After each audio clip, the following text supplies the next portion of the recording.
Palibot ng munisipyo sa La Trinidad, Benguet, instant atraksyon dahil sa mga nakatanim na white strawberries. Makibalita tayo kay Jasmine Gabriel Galban ng GMA Regional TV 1 North Central Luzon.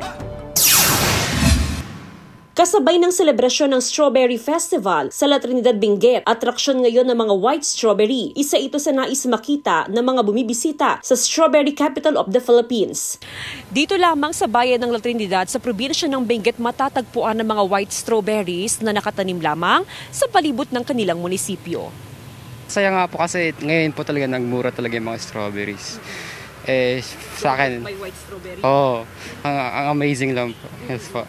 Binabalik-balikan ng mga bisita ang mga pagkain gawa sa strawberry gaya ng cakes, graham at strawberry salad. Malaking bagay para sa lokal na pamahalaan at mga strawberry farmer ang kapistahan. Paraan kasi ito para lalo pang maipakilala ang tamis at sarap ng ipinagmamalaking produkto sa bayan. Patuloy naman ang pagpaparami ng white strawberry sa bayan. Umaasa ang LGU at mga strawberry farmer na tulad ng pulang strawberry, tatangkilikin din ng publiko ang white strawberry. We would like to thank BSU for maintaining the strawberry farm as yun ang big production natin aside from the outskirt from the different barangays who have helped us on the strawberry production.